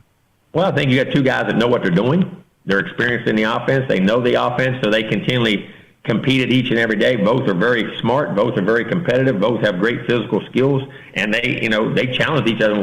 They just kept pushing each other to raise the bar on how they played and what they did. And good guys, and that's what you want. Competition from within. You know nothing is given and everything has to be earned. What is that relationship between those two guys like? Oh, very good. I mean, they share and talk and on the field and on the games, and they interact. And I don't know if they hang out together 24 hours a day, but I mean they're friends and they're friendly and they're here. And you can see them communicating on the sideline in practice and in meetings, and they communicate very well. Well, I mean, everybody. Jimbo just doesn't change, does he? He doesn't. He wants to argue about everything. Every answer is argue. So you go best on best in individual drills usually, in pass blocking, all that kind of stuff. You know. I mean, you're going to go. You're going to have a period. So he says it's the only way to get better. Is that true? Well, yeah, I think so. I think you got to play against the best in pass protection, and like every day we had a period. Not every day, twice. You know, the days that you're full pads. Yeah. You do pass protection where you work one-on-one drills. You go one at a time with a guy on defense, and you get 2 or 3 of those, and you work on your craft with against the best, and then you always. I don't say always. When you work on goal line, you got, it has to be full speed, and it needs to be best on best. So, yeah, that happens. But during the season, I don't think you should go best on goal line. You get too many people hurt. I think and by the 3rd game, if you don't know what you're doing, I mean, I guess if you're trying to get better. And you have to get better, and you're not any good, right? And you're having trouble with it. You need to go full speed, because you can't. Walkthroughs are good at teaching. It's better than being in a room on a chalkboard. There's no question about that. So the only walkthroughs are boring, though. Very boring. How do you make a walkthrough fun? I mean, good question. I have no idea. But the only other question that I wanted to ask Jimbo, but I didn't think I'd get a real answer out of him, is how would you combat a slow start? Because if you do have a slow start against New Mexico, where it's 7-0 after the first quarter, and then the entire crowd's going, oh boy, here we go again. Well, first of all, you better be prepared during the week. There's nothing you can just do to turn it on. Yeah, and that's the thing. It's too late if you get to that point. It's way too late. You got to have them ready to play before the game, not during the game. It's hard to change gears in, and that's why people get upset is because of that. I mean, because it's when somebody has a good game plan and you got a couple people not doing what you're supposed to do. I mean, it can get ugly quick. So that is at least one of these non-conference matchups, and I know it's New Mexico.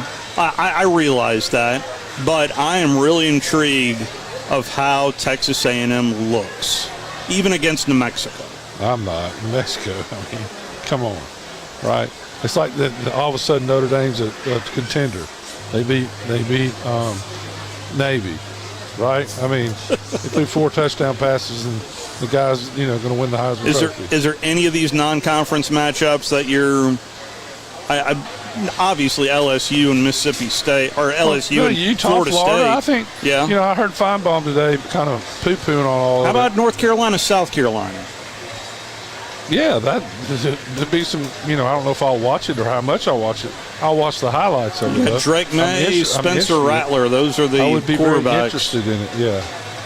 Not a whole lot of talk of Spencer Rattler, even though he's got another year in the system. And the second half last year for Spencer was a heck of a lot better than the first half for Shane Beamer. Well, I mean, because he's a new quarterback. He's in a new system. Yeah. And they got a lot of young players, a lot of players that hadn't played before on a high level, and they got better. It's just not the quarterback. You got to have time to throw the ball. You got to have time to make plays. It's a big deal. Let's squeeze in Ray Dog before our final timeout. How you doing, Ray Dog? Doing well, yourself? Well, we're at Bad Daddy's Burger Bar, so we're outstanding.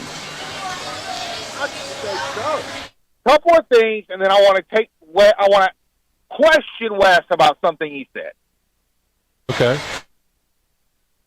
First thing is, didn't Nick Saban kind of say it best a week and a half ago? Sometimes you got to know when to kick them in the rear, when to pat them on the rear, and when to say nothing. That's leadership. Oh yeah, that's with everything in life. Everything, not just football. That's everything. And Wes, I want to ask this question. I don't know if you're right. I don't know if you're wrong.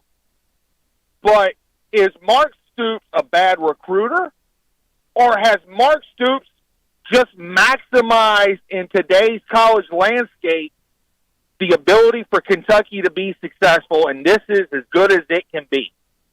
I don't think so. I think any school can rise to the next level.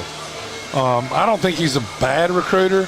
I don't think he's a great recruiter. So you're saying Mark Stoops at Alabama, that Bama would be a mediocre program? Kentucky's won the Southeastern Conference. I know. Football I'm just saying, put Mark Stoops in Tuscaloosa. I think he'd be better than he is because of the name. Would he be winning national championships? I think he could, yeah. I think he could. I think he could win a national championship. Say more about the program? No, I think, well, yeah. I mean, it's like it's the history of Alabama. Let me follow up on that comment, kind of piggyback it, which is the value at Alabama. Mike Shula won 10 games. Every coach, Mike DeBose, Franchione. Mike DeBose won the Southeastern Conference. Yeah, Coach of the Year. Yeah, and then got fired the next year. 3-8. Yeah, and he was coaching after hours. Like I say, I don't know if you're right. I don't know if you're wrong, but it occurred to me maybe that should be explored a little more than just Conch Blanche. Look, you're good at X's and O's, but a bad recruiter. There, I'm done. Well, no, I think he's great at developing players. I mean, that's obvious. He's able to find the guys in the rough, but he's not signing enough of the high-end players to win a championship at Kentucky. You got to say, hey, he's produced some talent. But they haven't been to a conference. They haven't been to Atlanta. They haven't been to Atlanta. So, I mean, could he do it at Alabama? Yeah, but continuously. I would say no. I mean, I respect the guy. It's more about Florida State wanted him. Yeah, I respect the guy. I'm not here to. I was commenting on what Steve said. I don't think Kentucky can go to the SEC championship game this year, but I think they're definitely going to be in a bowl game. So he was making a comment he could see either way. Yeah, I'm not so sure about Mississippi State. I'm not so sure they'll be in a bowl game. They could be. They do have talent. But do they have enough with their schedule? That's the question. They're playing the West. They don't really play many people out of conference, but those games don't matter to get to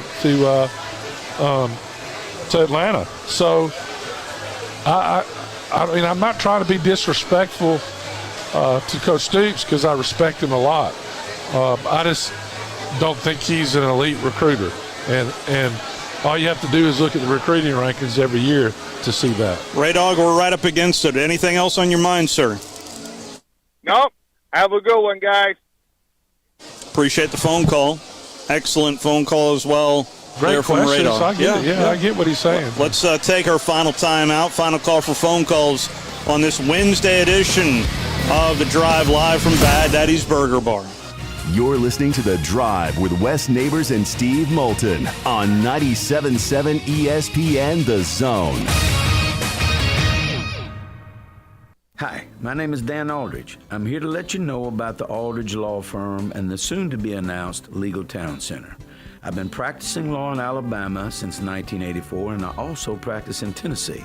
And I'm from North Alabama, and I'm here to represent you and take care of your legal needs. For many of us, hiring an attorney is not high on the priority list and maybe a little scary, but it's something that we all need at some point. So by all means, do your homework. And if you need representation for car accident, wrongful death, medical malpractice, nursing home abuse, or estate planning, or any other matter, just give us a call at 256-534-3188, and you can email me at Dan, that is Dan at danaldridgelaw.com. Dan at danaldridgelaw.com. God bless America. No representation is made that the quality of legal services to be performed is greater than the quality of legal services performed by other lawyers. You're starting to see more and more of them on the road in Huntsville, Madison, and North Alabama. And we've got them in stock, on the ground, ready for you to test drive. Hi, Bobby White back again for Woody Anderson Ford, and I'm talking about the all-electric Mustang Mach-E. Come experience the torque, exhilaration, and technology of our all-electric 2023 Mach-E, and you'll see why folks are leasing and buying them as fast as we can get them. And that's not to mention you may qualify for a $7,500 tax credit. Woody Anderson Ford is offering financing as low as 2.9% for 60 months, plus $3,000 in bonus cash on the 2023 Mustang Mach-E. Or you can lease one for $449 a month. And we've also got 23 Bronco Sports for $399 a month. These are 36-month leases with $5,271 on Mach-E, $3,709 on Bronco Sport due at signing. Zero security deposit, just tax tag title, and your good credit. These offers end September 4th. Call 539-9441 for complete details. Come on in today. Woody Anderson Ford, hope to see you soon. Are you in the market for a recreational vehicle? Do you want to get out and see more of this beautiful country? Well, imagine hearing the laughter of your little ones enjoying gooey s'mores by a cozy campfire and making lasting memories with your friends and family from the comfort of a new camper. We can make your dreams come true at Hall's RV. With over 15 years in the camping business, we know how to get our customers into the perfect camper. We have several models and floor plans here for you to choose from, both new and used. We're family-owned and operated with fantastic deals and great service.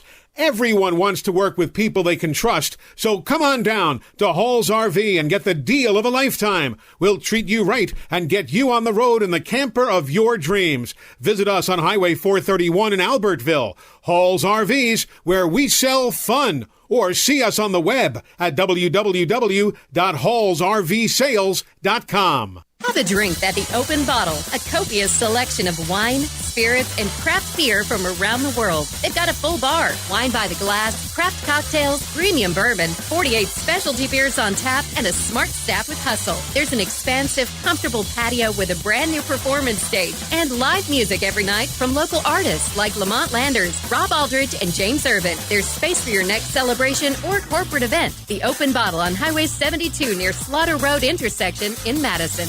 From the Fox 34 Weather Center, I'm Chief Meteorologist Jordan Dressman. A partly sunny sky this afternoon, maybe an isolated shower across northeast Alabama. Otherwise, the vast majority of us are going to be dry. It is going to be just a touch on the breezy end of the spectrum. Sustained winds 15 to 20, wind gusts 20 to 30 miles per hour. Otherwise, temperatures climb into the mid and upper 80s. We're dropping into the upper 50s, lower 60s as we head into the overnight, early into your Thursday morning. Thursday afternoon looks absolutely fantastic. Plenty of sunshine, temperatures climbing into the mid and upper 80s. We drop into the mid 60s through the overnight, early Friday morning. A partly sunny sky Friday afternoon. Temperatures climbing into the upper 80s and lower 90s. It'll be a beautiful Friday evening for some high school football. A partly sunny sky on Saturday. Temperatures hanging out in the upper 80s and lower 90s. I'm Chief Meteorologist Jordan Dressman on your home for ESPN Radio, 97.7 ESPN The Zone. You've got it locked on your home of the Alabama Crimson Tide and the Nick Saban Show. This is Eli Gold, and this is 97.7 ESPN The Zone.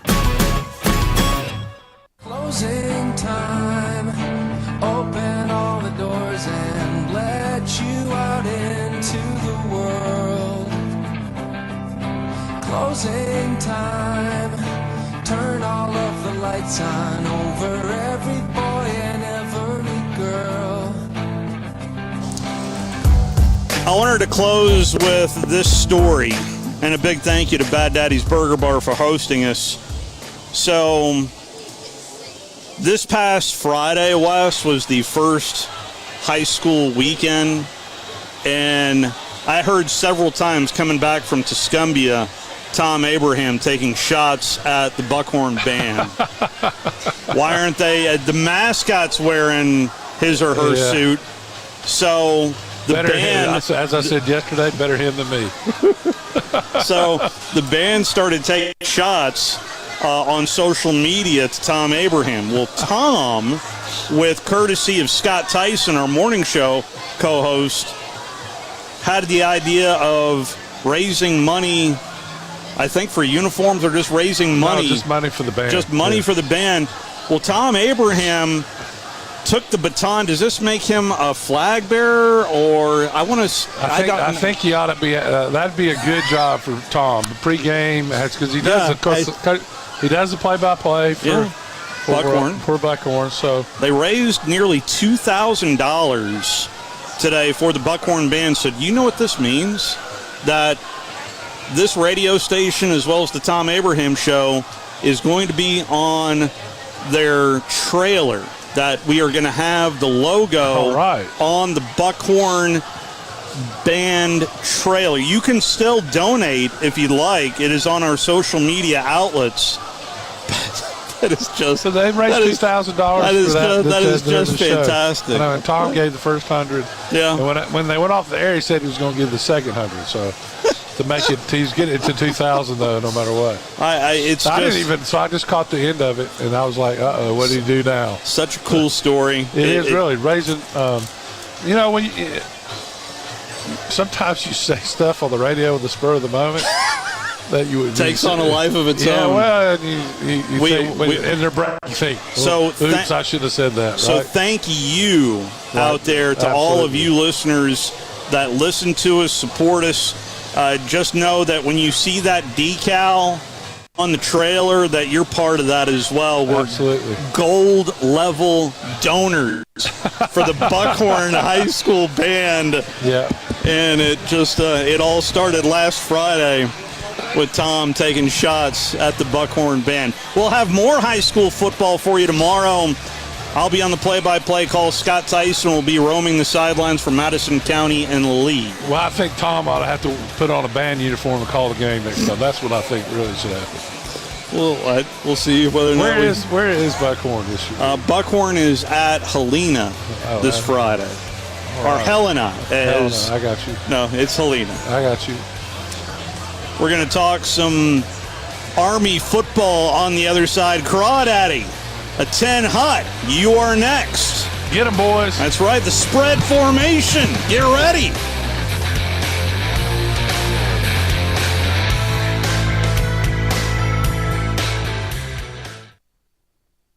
This is Sports. I'm Kevin Winter with the NFL season right around the corner. Bengals quarterback Joe Burrow returned to practice today for the first time since he suffered a calf strain back on July 27th.